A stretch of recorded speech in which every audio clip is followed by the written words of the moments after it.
ম্যাডামের লেগে গেছে ঠান্ডা, তাই ম্যাডাম পড়ছে নাক দিয়ে পড়ছে জল, জল মুছছে ম্যাডাম, ম্যাডামের নাকে জল ঝরছে ঝরছে ঝরছে।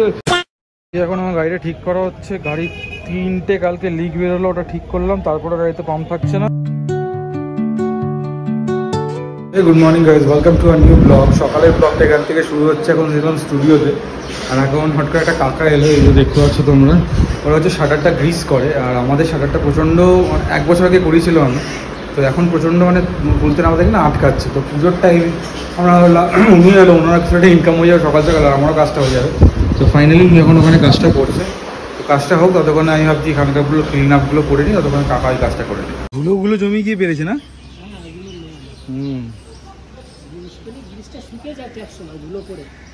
হ্যাঁ, ওটাই তো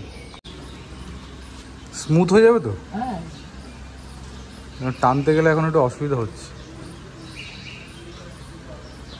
কতদিন থাকে তাও? 1 বছর। বর্ষার আগে, বর্ষার পরে, যে কোনো না, বর্ষার আগে করতে না তো বর্ষার পরে।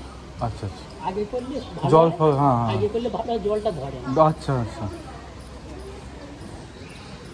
কাকা এখানে গ্রিস লাগিয়ে দিচ্ছে, বলছি তো ছাটা স্মুথ হয়ে যাবে। তো কাকা কাজ করুক, বাইরে প্রচুর গরম, আমার ঝাড় দেওয়া হয়ে গেছে।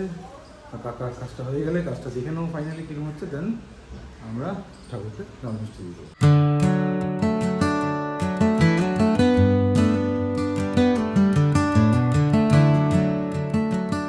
শাটার গ্রিস করা কমপ্লিট হয়ে গেছে। এবার যাব হচ্ছে একটু এয়ারপোর্টের দিকে, বিকজ কালকে আমি গেছিলাম গাড়িটা সার্ভিসিং করাতে। তোমরা এই ভিডিওটা দেখে নাও আগে। আমি আজকে এসি সার্ভিসিং করাতে, এখান থেকে সার্ভিসিং হচ্ছে বাইকের। মোবিলটা চেঞ্জ হয়েছে, গাড়িটা ওয়াশ হয়ে গেছে। এখন মোবিলটা চেঞ্জ হচ্ছে, এখন মোবিল ফিল্টারটা চেঞ্জ করলে এবং মোবিলটা চেঞ্জ করবে, তারপর যাও বাড়ি।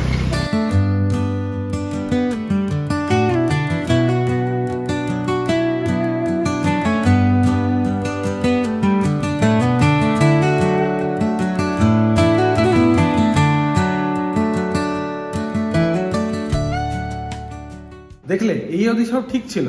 এরপরে রাত্রিবেলা যখন আমি কাজকর্ম করে এসে স্টুডিওতে এসে যখন রাত্রিবেলা গাড়িটা নিয়ে বাড়ি যাবো, তখন দেখছি মনে হচ্ছে না টায়ারে এয়ার প্রেশারটা কম, সামনের চাকাটা নড়ছে, ব্যালেন্স পাচ্ছি না।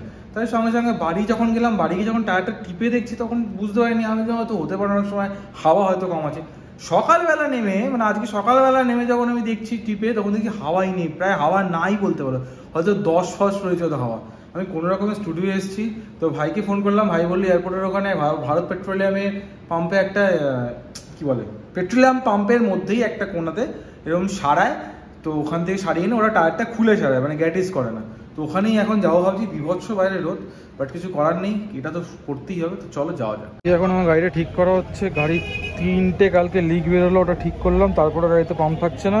এখন পুরো গাড়ির টায়ার খুলে এখন বললে ভেতর থেকে ঠিক করতে হবে। এটা হচ্ছে ভারত পেট্রোল পাম্প, নাইডু কলেজের পরে। ভাই বললো এখান থেকে ভালো সারায়, তাই এখানেই এসেছি। দেখা যাক, কাকা নিয়ে যাচ্ছে ওদিকে, ওখানে গিয়ে ঠিক হবে। এখন কাকা এখানে করছে, প্রায় 6খানা লিক বেরিয়েছে।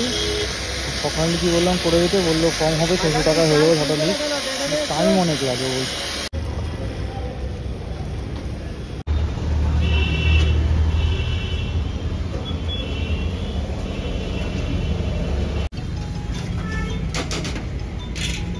তো অলমোস্ট প্রায় ডান। এবারে ব্যাপারটা হচ্ছে, ওই যে জিনিসগুলো লাগালো, ওই জিনিসগুলোকে পেস্টিং করতে হয়।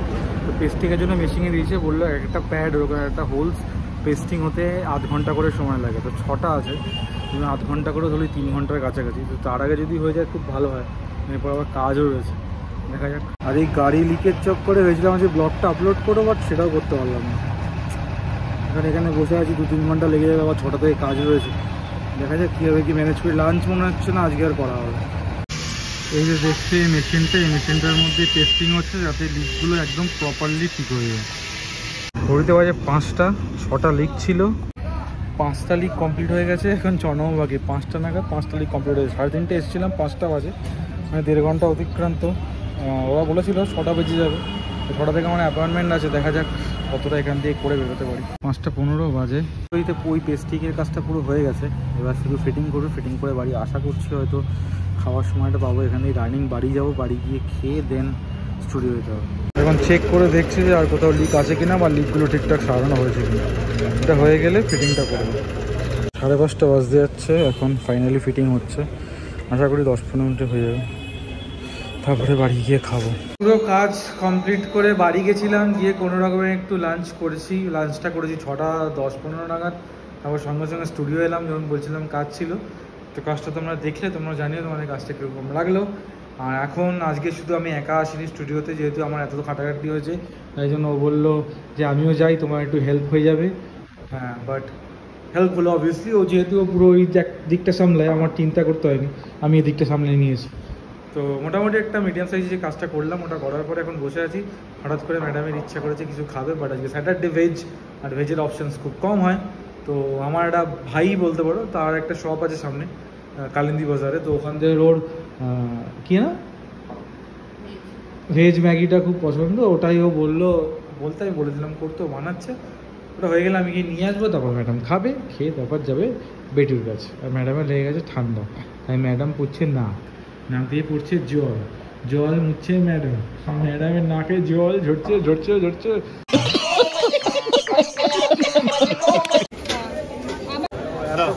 দিয়ে দিলাম একজনকে আমি দিয়ে দিলাম।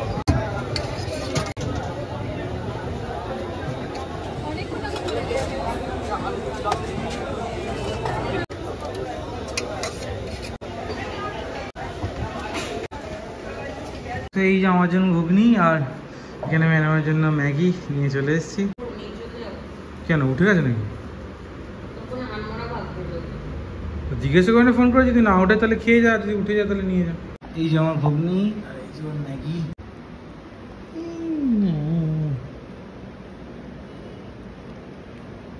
কেমন খেতে? বাদাম। হ্যাঁ, The next day. বাদামে অ্যালার্জি আছে বলে বাদাম খেতে যায় না, তাই জন্য মুখটা এরকম বানিয়েছিল। যাই হোক, আমরা যথাযথ খেয়ে ও চলে গেছিলো বাড়িতে, বিকজ বেটু উঠে গেছিলো, বেটুকে খাওয়াতে হবে। আর আমি তারপরে গেলাম রাত্রি, যেমন স্টুডিও বন্ধ করে যাই। তো ব্লগটা কালকে এত অবধিই ছিল, তারপরে ক্লিপ নেওয়া হয়নি, তাই ব্লগটা আজকে শেষ করছি। যদি তোমাদের ভিডিওটা ভালো লাগে, তাহলে তোমাদেরকে কী করতে হবে তোমরা জানো। আমি এখন আর বলা ছেড়ে দিয়েছি, বিকজ তোমরা করে দিচ্ছ। তাই জন্য এই ভালোবাসাটার জন্যই তোমাদের জন্য ভিডিও বানাই, তোমাদের সাথে সব কিছু শেয়ার করি। শেষে একটাই কথা বলবো, সবাই ভালো থাকো।